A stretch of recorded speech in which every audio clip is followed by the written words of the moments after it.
알아두면 쓸데많은 영국사 이야기. 25번째 이야기. 실패했지만 큰 의미가 있는 로버트 우원의 뉴하모니 공동체. 스코틀랜드의 글래스고 부근에 뉴레너크라는 작은 마을이 있는데 주민이 고작 180여 명에 불과하지만 일찍이 유네스코가 지정한 세계문화유산입니다. 그 이유는 19세기 초엽에 공산적 사회주의자 로버트 우원이 뉴하모니 공동체의 모태가 된 산업공동체를 만든 곳이 이곳이기 때문입니다. 산업혁명 이후 영국의 자본주의 경제는 눈부신 발전을 거듭했는데 자본가들은 더욱 많은 이윤을 얻기 위해 노동자들을 착취했습니다. 임금이 낮은 어린아이들과 여직공을 주로 고용했으며 노동시간을 연장하는 것은 보통이었습니다. 방직 공장에서 일하는 노동자들은 하루에 14에서 18시간을 일했습니다. 맨체스터나 버밍엄과 같은 대도시에서 일하는 노동자들은 수도시설도 없는 빈민굴에서 생활했고 온종일 일한 대가로 받은 몇 펜스로는 흰빵이나 우유를 사먹는 것도 힘들었습니다. 그 때문에 노동자 가정의 유아 사망률이 무려 60에서 70%에 달할 정도였습니다. 자본주의 경제 발전 과정에서 일어나기 마련인 여러 가지 시행착오들이 이 시기 영국에서 속속들이 출현하고 있었던 것입니다. 노동자들의 비참한 생활은 사회 여론의 관심을 끌어모았고 일부 이상주의자들과 공산주의자들이 사회적 모순을 해결할 수 있는 해법을 찾기 시작했는데 그 대표적 인물이 바로 로버트 우원이었습니다. 로버트 우원은 성공신화의 주역으로 그의 일생은 한편의 드라마와 같았습니다. 로버트 우원은 1771년 영국 중부에 있는 웨일스의 한 시골 마을에서 태어났습니다. 그의 아버지는 철물상을 운영하던 상인이었고 어머니는 우체국 직원이었습니다. 로버트 우원은 10살이 되던 해에 학업을 그만두고 두제로 직조 공장에 들어갔습니다. 청명하고 사업 수완이 좋았던 우원은 19살이 되었을 무렵 맨체스터에 있는 대규모 면직 공장의 공장장이 되었습니다. 1800년에는 뉴레너크 방직 공장 경영주의 딸과 결혼하면서 대공장의 경영을 맡게 되었습니다. 어린 시절부터 고용살이를 통해 쓰라린 경험을 했던 우원은 노동자의 비참한 생활을 가슴 아파했습니다. 그는 공장에서 일하는 노동자 2,500여 명의 생활을 개선하기 위해 여러 가지 방법을 모색했습니다. 우선 노동자의 노동시간을 14시간에서 10시간으로 줄이고 9살 이하 아동의 노동 착취를 금지했으며 가혹한 관리 제도를 없앴습니다. 다음에는 노동자들을 위해 오늘날의 복지제도에 버금가는 일련의 복지 혜택을 제공했습니다. 노동자 상점과 병원, 타가소, 공동식당을 세우고 새로운 기술을 개발한 노동자에게는 장려금을 주었습니다. 또 공장에서 일하다 다친 노동자에게는 보상금을 지급했습니다. 이처럼 다양한 복지 혜택 덕분에 그의 회사는 하루가 다르게 생산성이 향상되면서 회사 이익도 2배로 껑충 뛰어올랐습니다. 우원은 사업이 크게 성공하고 명성을 얻었지만 현상에 안주하지 않았습니다. 그는 새로운 공동체 마을을 꿈꾸고 있었던 것입니다. 그는 자신의 꿈을 이루기 위해 집과 공장을 팔아 자금을 모으기 시작했습니다.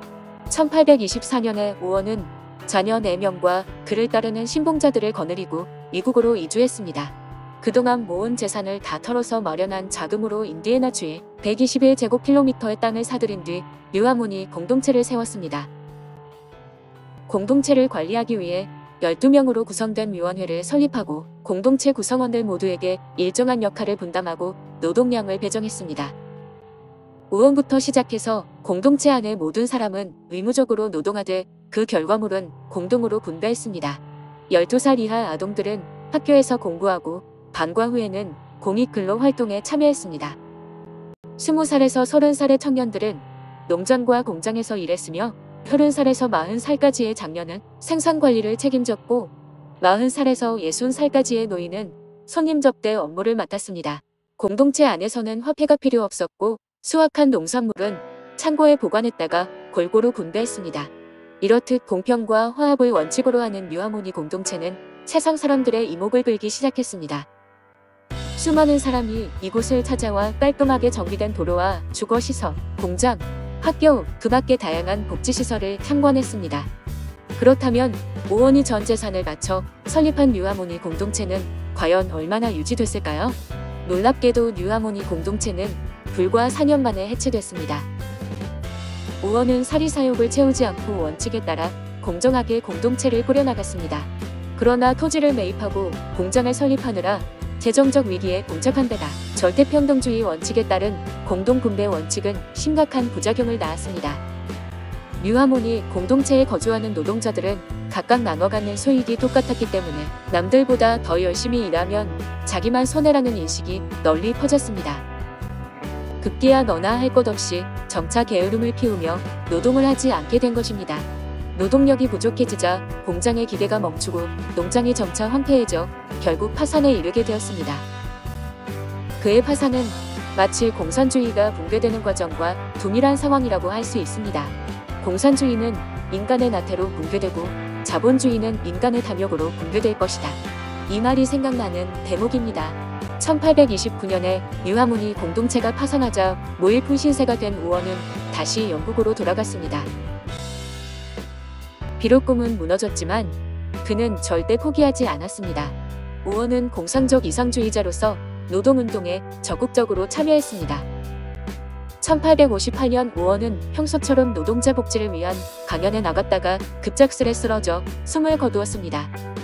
류하모니 공동체는 파산했지만 공상적 사회주의자로서 노동자의 환경을 개선하고자 했던 우원의 실험 정신은 역사적으로 매우 중요한 의의가 있습니다. 오늘날 유엔은 협동조합이 더 나은 세상을 만든다는 슬로건을 내놓고 있습니다. 협동조합이 연대를 통해 모두가 잘 사는 사회를 만들 수 있는 기업 방식이라는 것으로 자본주의 체제의 대안이 될 수 있는지 주목되고 있는 것입니다. 이 때문에 우원의 실험은 현재 진행형이라고도 할 수 있습니다. 26번째 이야기, 노동자의 선거권을 위한 차티스트 운동으로 이어집니다.